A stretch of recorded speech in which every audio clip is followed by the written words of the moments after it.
replace me. Should have tried to get to know you. I've been working on my timing. Insecurity beside me, but your taste is so inviting. Should have tried to get to know you. Now I'm living in a dream.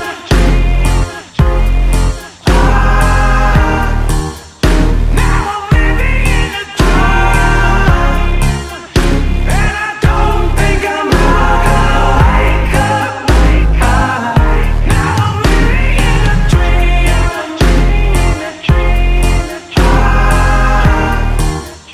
Now I'm living in a dream, and I don't think I'm gonna wake up.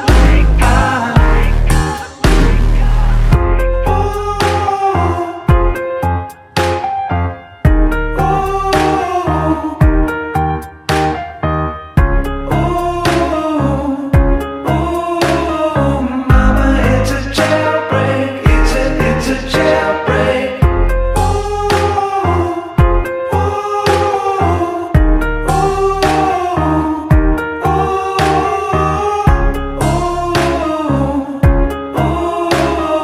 Mama, it's a jailbreak. It's a jailbreak. Now I'm living in a dream.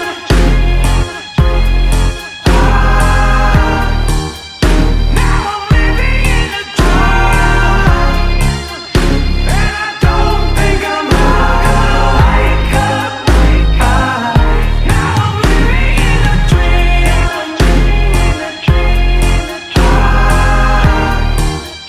Now I'm living in a dream,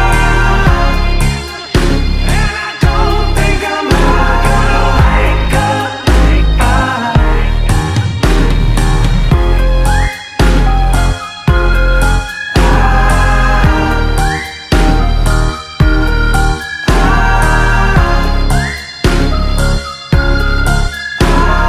Mama, it's a jailbreak. It's a jailbreak.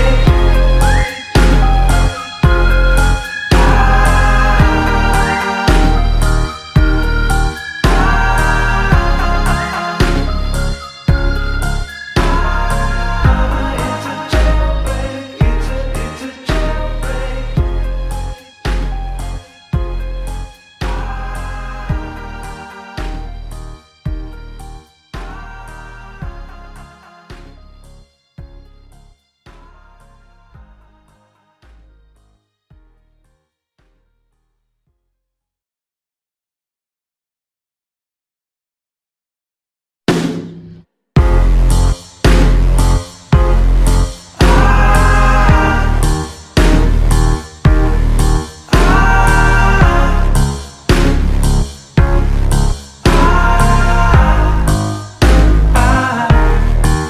See, I've been working on a jailbreak.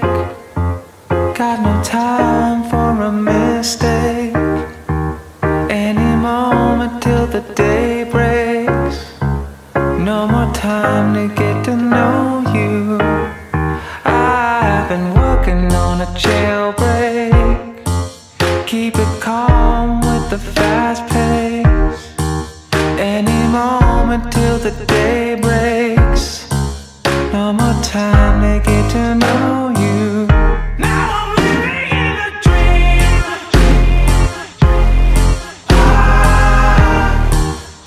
Now I'm living in a dream, and I don't think I'm gonna wake up. Now I'm living in a dream.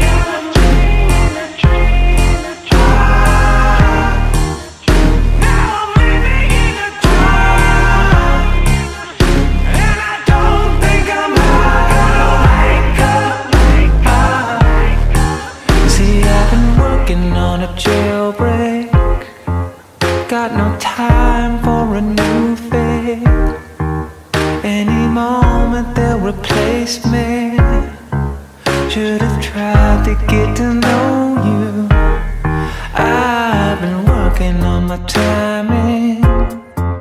Insecurity beside me, But your taste is so inviting. Should have tried to get to know you. Now I'm living in a dream.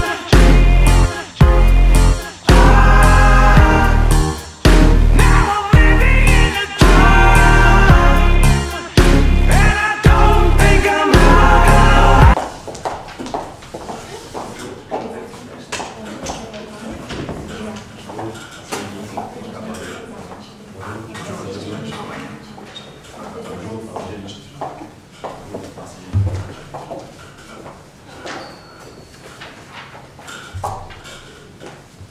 Bienvenue auprès de fiscalité.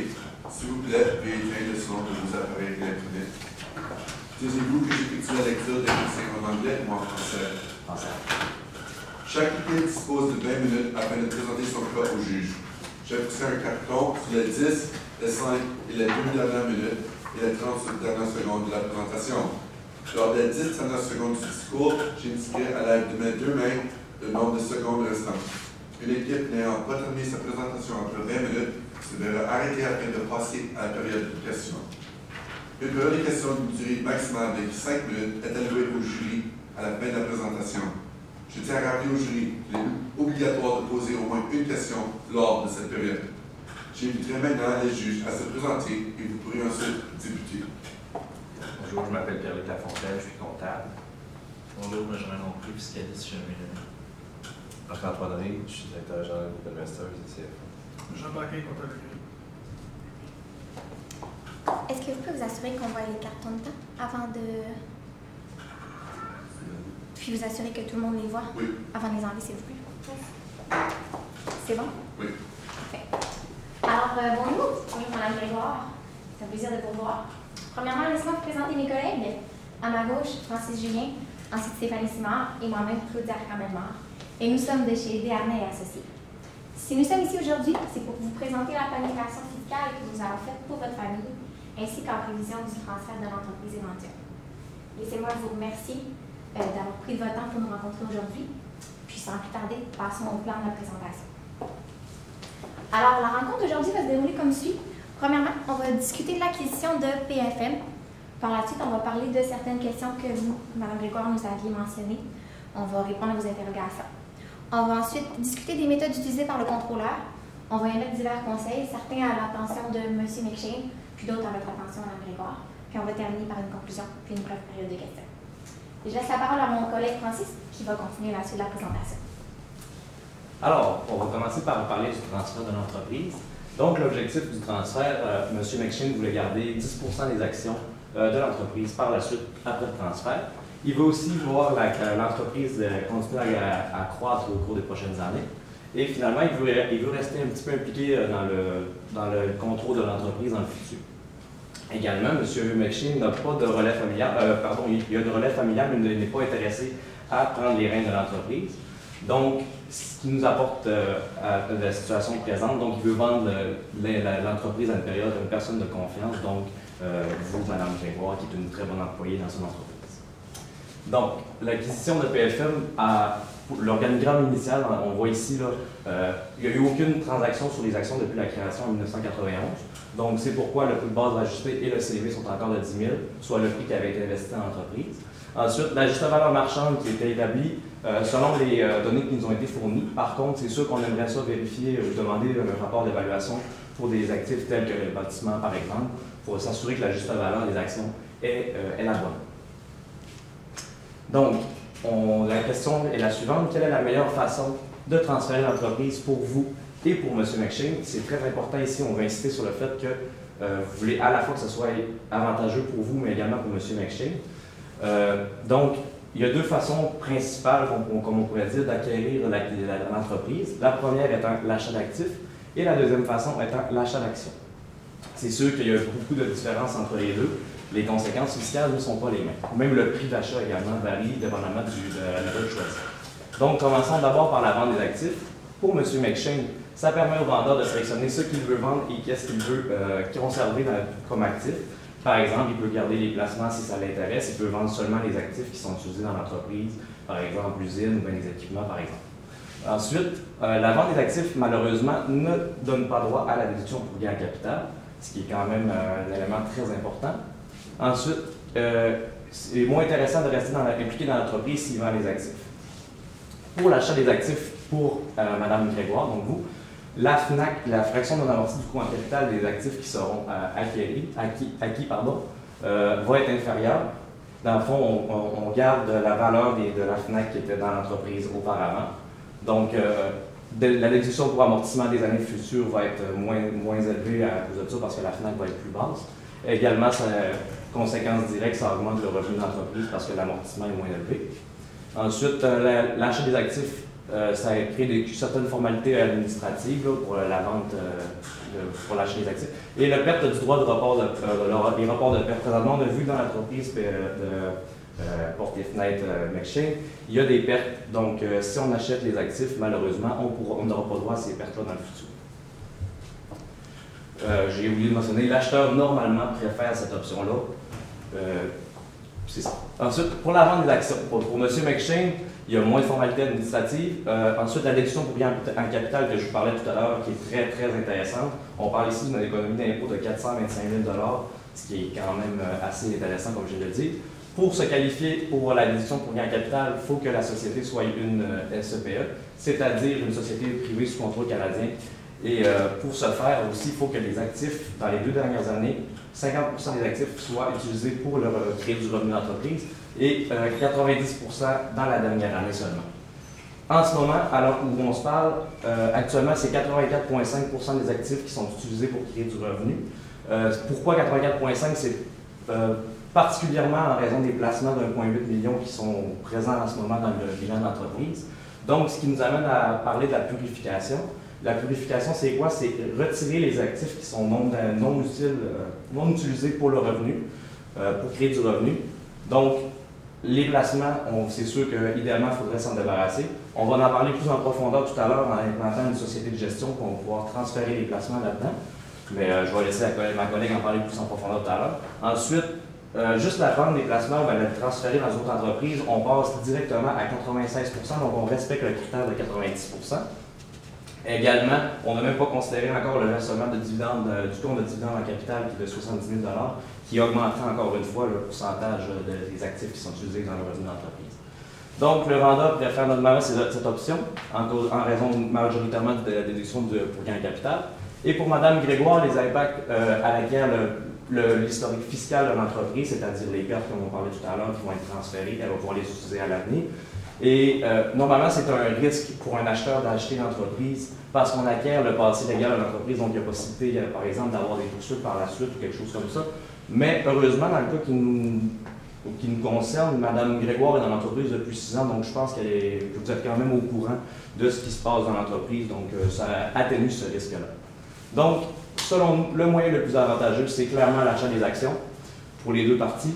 Car déduction pour gain en capital pour vendeur et risque lié au passé légal, comme je viens de vous en parler, qui est quasiment presque éliminé en raison du fait que Mme Grégoire est là depuis longtemps.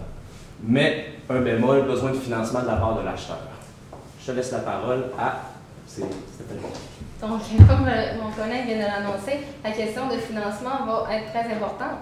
On avait déjà une première proposition de financement de la part de Mme Grégoire. Premièrement, si nous regardons les actifs que Mme Grégoire possède, elle possède principalement une résidence principale. Par contre, celle-ci est grevée encore d'une hypothèque d'une valeur de 220 000 $. Donc, ce qui laisse seulement une capacité d'emprunt encore de 140 000 $ pour Mme Grégoire si elle veut emprunter pour acheter l'entreprise de son patron. Ensuite, on a un REER que Mme possédait. Si on sort ce REER-là, il est certain qu'il va falloir s'imposer directement tout de suite dessus. Malheureusement, ça va être imposé au plein taux et après impôt, il va rester seulement un montant de 107 000 $. De plus, si Mme Grégoire a cotisé au REER de son conjoint, c'est certain que celui-ci va devoir s'imposer à plein taux sur ce REER-là également. Donc, nous allons aller voir la proposition de la mère de Mme Grégoire qui nous proposait la façon suivante. Elle voulait donc 20% en dons et 80% qui va être fait sous forme de prêt. Premièrement, si par exemple c'est la société de gestion qui décide de verser 20% en dons. Il faut savoir que le droit de corporatif interdit ce genre de dons et une société de gestion n'a pas le droit de faire don d'argent à un particulier, sauf si c'est un organisme de bienfaisance. Donc, si on veut fonctionner par don, il est certain qu'il faudra que ce soit le particulier lui-même qui fasse le don à Mme Grégoire. Donc, aussi, il y avait 80% en presse, ça serait correct. Par contre, au niveau de la proposition, il est certain qu'il y a une présence d'un co-actionnaire dans la société que Mme Grégoire possède. Donc, celui-ci n'est pas intéressé à ce que l'entreprise prête de l'argent à Mme Grégoire. Donc, c'est certain qu'on ne pourra pas aller avec cette façon de procéder-là. Ensuite, il y a un CDC qui est très élevé. On parle ici d'une valeur de 700 000 $ ainsi qu'un compte CRTG. Un CRTG, qu'est-ce que ça permet?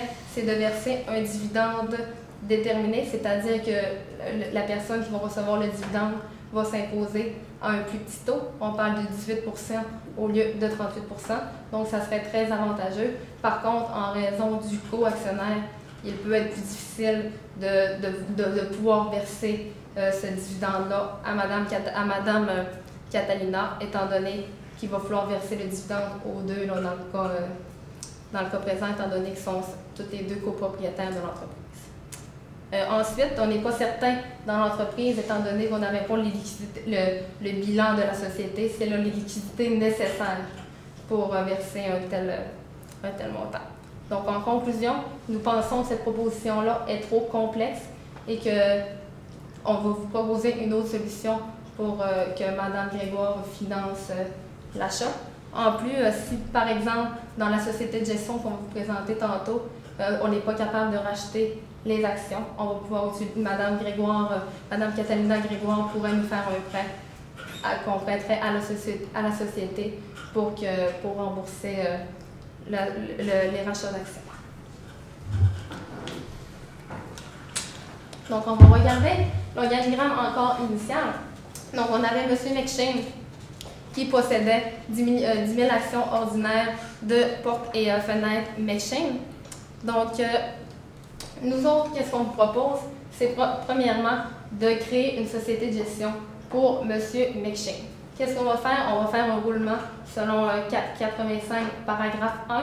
On va rouler les actions que M. McShane possédait dans la société PMC. Comme ça, on va pouvoir profiter de votre exonération en gain en capital. Ce qu'il faut savoir, c'est que monsieur ne paiera aucun impôt sur la transaction. Donc, c'est très avantageux à ce moment-là. De plus, la somme pour profiter de la DGSC, justement, nous allons utiliser une somme convenue de 860 000 $. La DGSC, présentement, le taux est une exonération de 850 000 $. Donc, le gain en capital va complètement être nul. De plus, l'avantage d'une société de gestion, vous allez pouvoir transférer, comme on le mentionnait tantôt, les placements que l'entreprise possède dans la société de gestion. Comme ça, les placements vont pouvoir continuer à profiter d'une plus-value. En même temps, M. McShane nous avait annoncé qu'il n'avait plus besoin de liquidités, qu'il y avait des liquidités suffisantes pour parvenir à ses besoins actuellement. Donc, si on voit l'organigramme final, M. McShane posséderait Gestion McShane. Ensuite, on posséderait 10 % des actions ordinaires de portes et fenêtres McShane et Mme Grégoire 90 % des actions ordinaires. En effet, en procédant ainsi, on va pouvoir émettre des actions ordinaires à une valeur nominale choisie par les deux personnes. Donc, normalement, lorsqu'on procède ainsi, le financement il est peu coûteux. Donc, on parle ici on peut mettre une action à une valeur de 1 $. Donc, Mme Grégoire pourrait acheter des actions à ce prix-là. Par contre, il est certain qu'il va falloir racheter ces actions-là dans le futur. Donc, nous allons émettre des actions lors du roulement rachetables au gré du détenteur, qui va être selon une somme convenue, qui va être décidée entre Mme Grégoire et M. McShane pour déterminer la valeur de rachat à chaque année que l'entreprise va devoir rembourser à la gestion McShane. Alors, merci Stéphanie. Donc, je poursuis à l'instant avec quelques interrogations que vous aviez. Premièrement, au niveau de votre conjoint, vous avez proposé de verser soit un salaire, soit un dividende. Il y avait deux options. La première option, le versement d'un salaire raisonnable en fonction des tâches réalisées, est une option qui est vraiment très intéressante.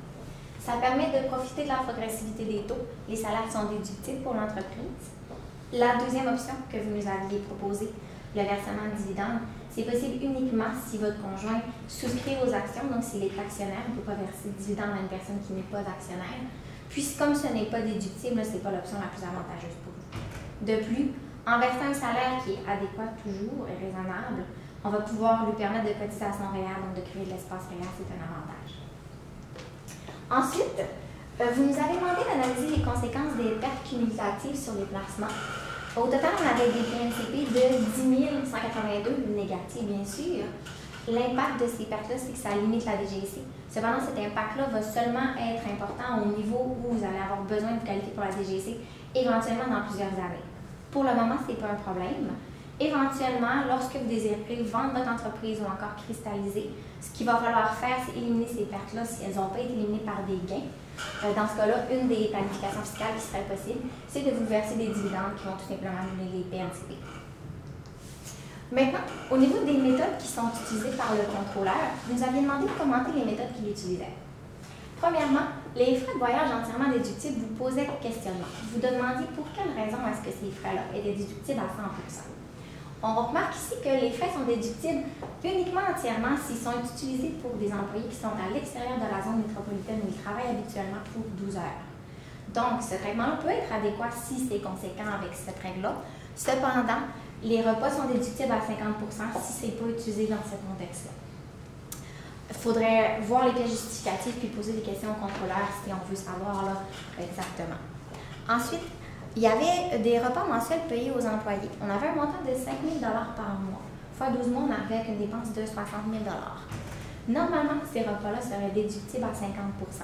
Cependant, dépendamment si ces repas-là peuvent se qualifier comme des cadeaux aux employés, ça pourrait être exempté. On a une limite de 500 par année qui peut être donnée en cadeau aux employés. Donc, il y aurait quand même possibilité d'utiliser cette déduction-là à 100%. Aussi, maintenant, les portes et fenêtres McShane payent des frais de scolarité aux employés. Vous avez mentionné que les employés pouvaient choisir des cours de leur choix à l'université. La déductibilité de cette dépense-là va dépendre du fait à savoir est-ce que les cours sont liés à un domaine d'études qui est cohérent pour l'entreprise. Par exemple, si des personnes prennent des cours en administration, ça peut être quand même pertinent dans l'entreprise. Cependant, si les cours à l'université sont des cours d'art dramatique, c'est peut-être moins pertinent pour porter fenêtre McShane, bien que personnellement ce soit. Si les frais de scolarité sont engagés pour des dépenses qui sont cohérentes, ça va être déductible à 100%. Sinon, c'est considéré comme un avantage imposable et ça doit être ajouté sur le rapport d'impôt des employés. Par la suite, il y a un véhicule qui est fourni au chef de production. Ce véhicule-là, c'est un véhicule d'un coût de 45 000 Cette personne-là fait des kilomètres personnels avec ce véhicule-là, donc elle doit s'imposer en partie sur l'avantage qu'elle reçoit de ça. On parlait ici de 500 km personnels. L'avantage imposable qui doit être inclus pour les frais de fonctionnement est de 1 800 $. Puis par la suite, pour le droit d'usage, soit de 25 sous du kilomètre, parce que c'était plus avantageux d'utiliser 27 sous que d'utiliser la moitié du premier frais, c'est 135 $. On arrive avec un total de 1 935 $ qui doit être ajouté à son rapport d'impôt. On sait que cet employé-là était quand même très content d'avoir cet avantage-là sans être imposé, là. Mais malheureusement, ce n'est pas un traitement qui est adéquat, il va falloir rectifier ça. Ensuite, utilisation des pertes au temps en capital. On a 230 000 $ de pertes au temps capital alors qu'on avait du revenu imposable. Donc, on peut utiliser ces pertes-là. Ce qu'on vous suggère, c'est de faire une déclaration amendée. Comme ça vaut la peine d'aller chercher ces déductions-là, puis qu'on a eu du revenu, il n'y a aucune raison de ne pas les avoir utilisées. Faire un report rétrospectif des pertes, pardon. Enfin, il faudra faire les déclarations d'intérêt. Maintenant, si je passe au niveau des divers conseils qu'il nous reste, au niveau de Mme Grégoire, vous nous avez mentionné que vous désirez offrir une bonne éducation à vos enfants. Une astuce qui est possible par rapport à ça, c'est de cotiser à un régime épargne-études pour vos enfants. Ce régime-là, la façon que ça fonctionne, ça donne un rendement de 20 %. Donc, c'est le gouvernement qui rajoute une somme à la somme que vous mettez. Il y a certains maximales, un maximal de cotisation annuelle de 2 500 par enfant, vous avez 3 enfants, un maximum de 50 000 à vie par enfant, Considérant que vous avez des enfants qui sont plus jeunes ou des enfants qui sont plus vieux, ça va quand même être assez diversifié en fonction de vos enfants. Puis, ce 20% de rendement-là, il est imposable pour l'enfant seulement, donc ça vous permet encore une fois de profiter de la progressivité des taux. Ensuite, au niveau de M. McShane, dividende versus salaire, M. McShane ne se versait pas de dividende par peur de payer plus d'impôts. Cependant, le dividende est imposé à taux moindre.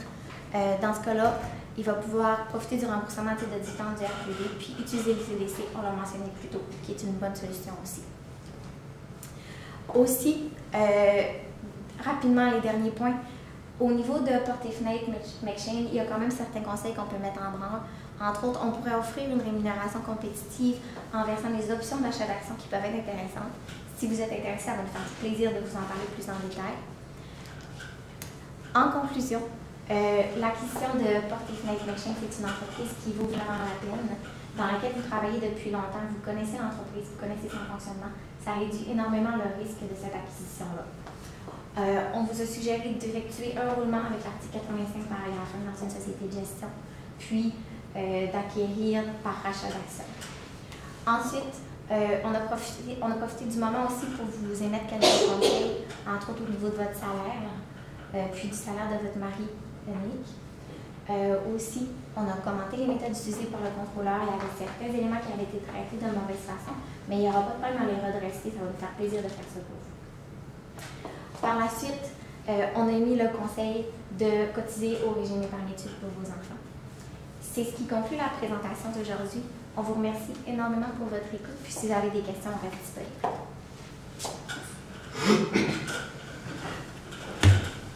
Je peux juste poser deux petites questions de précision. Juste pour être sûr que j'ai bien compris mes implications fiscales. Vous avez dit dans l'option de vente d'actifs. Il y avait une petite erreur dans cette option-là au niveau des FMAC. Il y a eu une inversion de sens. Dans quel sens? Dans le sens que si on achète les actifs, la FNAC est plus élevée pour l'acheteur, donc c'est plus avantageux à ce niveau-là. Vous pouvez profiter d'une déduction qui est plus élevée. Parfait. Puis l'autre point que je voulais bien comprendre, c'est au niveau des retards de pertes. Comment je peux, là, il y a des pertes dans l'entreprise, si j'ai bien compris. Comment je peux les utiliser? Vous m'avez expliqué. J'ai vu 230 000 de pertes.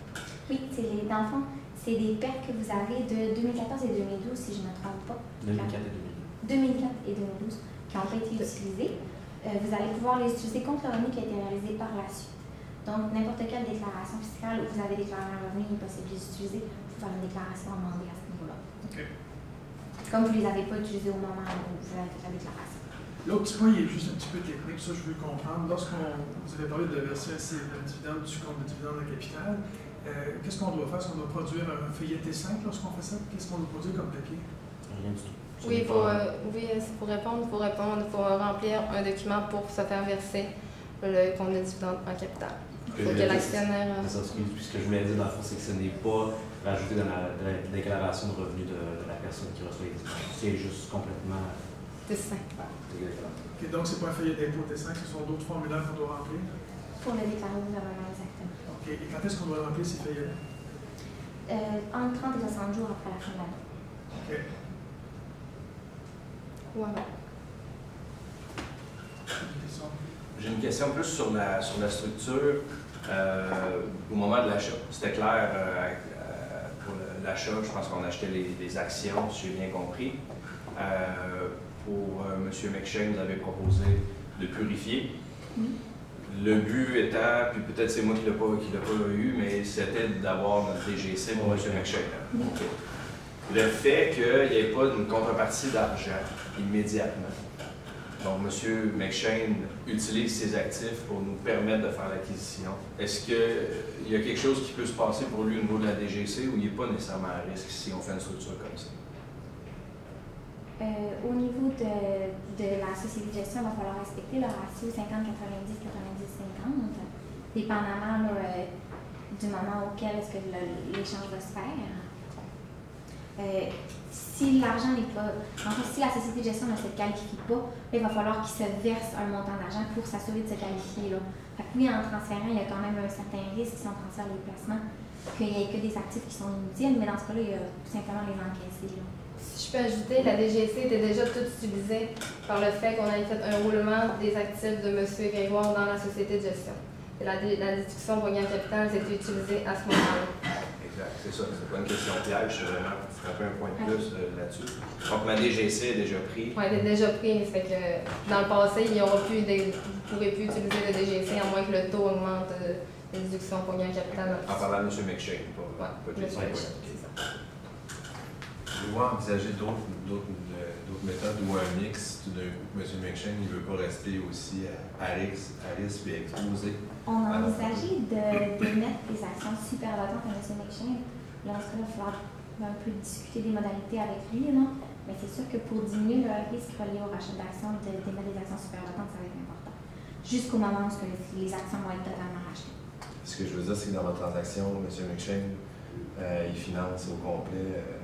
Ça parle comme un petit peu un prêt. Dans le fond, le rachat des actions va se faire, mettons, sur une période de 20-25 ans, on ne sait pas exactement, ça c'est à discuter. Mais effectivement, en ce moment, c'est comme un prêt, on finance l'achat d'une entreprise avec le rachat des actions qui va se faire dans le futur graduellement. Si je peux rajouter, on a analysé la capacité d'emprunt personnel de Mme Grégoire. Il ne lui permettait pas d'emprunter un montant assez important au niveau personnel.